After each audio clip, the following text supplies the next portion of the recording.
Hello guys! Welcome back to my channel. For today's video ay isasama ko kayo sa aming Baguio trip. So for this episode ay pupunta tayo sa Northern Blossom. So ayan guys, sumali lang kami sa isang group tour. And then yan, makikita nyo na may stopover kami. And then dito, napadpad kami dito sa bilihan ng pasalubong. And then nag-toilet lang kami dyan kasi kailangan na namin ng toilet.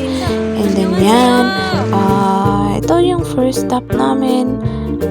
Tindahan din siya ng mga souvenirs. And then dito yun malapit sa may Lion's Head. So ayan, nagpa-picture lang kami. Nakarating kami dyan madaling araw. So medyo madilim pa yung views.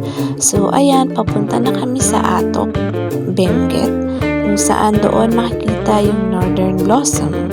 So ayan, papunta doon sa Atok, sa Northern Blossom ay talaga namang challenging at adventurous guys, kasi napaka ano bang tawag doon, yung paikot-ikot yung daanan.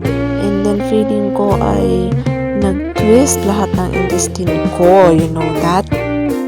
So ayan guys, sino ako dyan? Ako si Ed Kalawag dyan, char.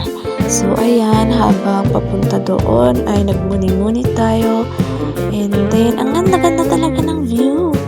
Punta doon sa Northern Blossom. Sobrang nakaka-amaze talaga guys. So ayan guys, nakarating na kami doon. At ayan, kinailangan namin bumaba sa bababang daanan. Binaba kami ng driver namin dyan. And then makikita na sobrang dami na ng tao. Buti nga bukas kasi December 30 nung araw na yan. And then madami ng tao, pero sabi ng iba mas marami pa raw na nung before that day. So ayan, pumunta muna kami dito sa restaurant malapit kasi dito namin kumain ng breakfast. So ayan, so sarili namin tong gastos guys. Hindi sagot to ng aming tour. So ayan, umorder lang kami ng food dyan na madaling kainin for breakfast. And then with magandang views yan dyan guys. So sa baba niyan, yun na yung Northern Blossom. So bago lang kami pumasok, nag-decide lang kami na kumain dyan muna. And then ayan, kasama ko yung tita ko. And then may pa-free soup sila dyan. Kaya lang yung soup nila hindi na mainit kasi madali na siyang lumamig. So ayan, aura-aura muna kami dyan. And then yun, pumasok na kami sa Northern Blossom pagkatapos namin mag-breakfast. So ayan yung makikita nyo agad, isang garden na ayan. Tapos pagpasok namin ay sobrang daming tao and sobrang dami rin ng bulaklak. Sabi sa amin, pagpasok namin 2.5 hectares daw po yan. So sobrang lawak ng aming lilibutin at hindi magkamayo ang mga tao sa pagtingin sa mga bulaklak. And ito, ang ganda-ganda ng succulents na yan. So ayan, nabubusog talaga yung mata ko guys sa mga tanawin, lalo na sa magagandang bulaklak. And then yung pagpunta namin dyan guys, yun nga foggy and medyo umaambon-ambon. Pero buti na lang gumanda yung panahon, hindi naman tuluyang umulan.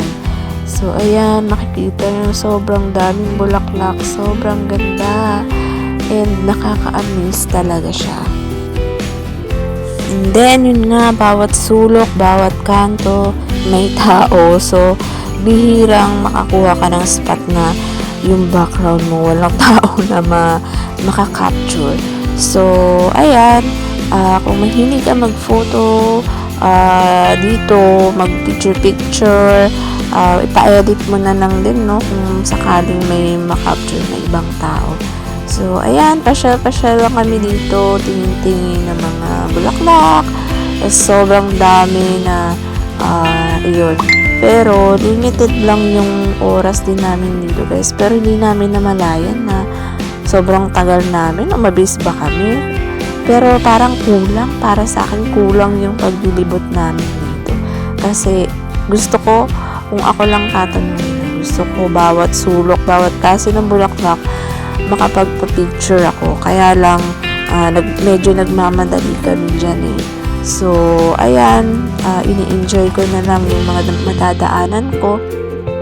Though, gusto ko siya picturean, pero mas gusto ko kasing makita siya ng sarili kong mata.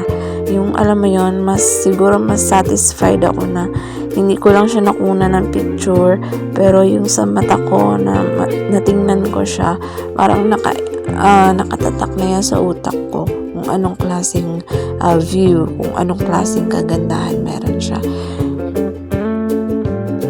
So yun guys, may mga spot dito na pinipilahan ng tao kasi meron dyang parang naka-assign. Hindi ko alam kung naka-assign sila dyan.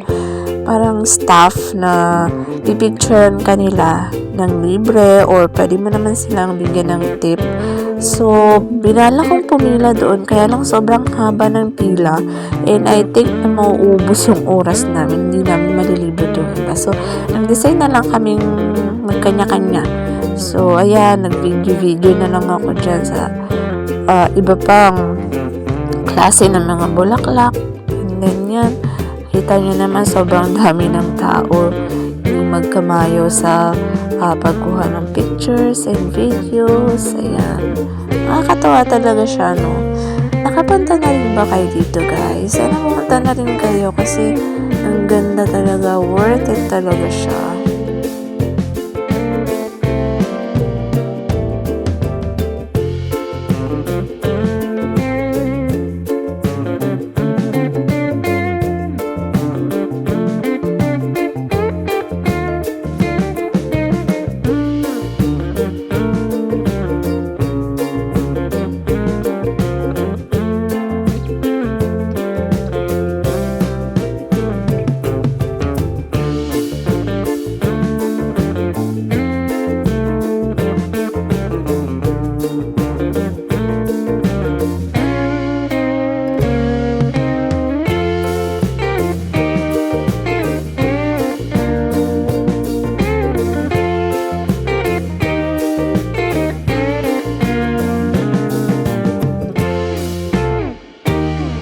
Sobrang daming klase ng bulaklak meron dito, guys. Mabubusog talaga yung mata mo. And bukod doon, makikita mo yung view, yung mountain range na sobrang ganda talaga, nakaka-relax. Parang nimot mo lahat ng utang mo, charot. Yun, sobrang nimot mo yung problema mo, yung sobrang tagal ng biyahe, pero pagdating mo dito, ay nako, worth it talaga. Sabi ko, yun, may fog pa, yung sea of clouds pa. Maaga kaming nakarating dyan, guys, eh. Siguro mga 8 AM nandiyan na kami. So, ayan. Kita nyo naman yung mga ulap, diba? So, ayan. Pumasya na rin kayo dito, guys. Matutuwa kayo for sure. Pero, ingat lang sa pagbaba at pag-akyat ng mga hagdan. Lalo na yung may mga rayuma, yung mga asthmatic, and then yung may mga hypertension. Siguro, konting ingat lang. So, ayan yung view, guys. Sobrang ganda, diba? From taas yan. May pababa pa yan, pababa ng pababa. So, ayan. Hindi, parang kulang talaga yung oras namin. Ano ba, na late pa kami pa yung inaantay na sa van kasi linibot talaga. Actually, kulang pa nga eh. Pero, trinay namin libutin lahat. So, ayan, yung tita ko, ayan, yung kaaway ko lagi na magkuha ng picture. Kasi hindi kami kakasundo sa pagkuha ng picture. Pero sayang kung may kasama lang kami magaling kumuha ng picture.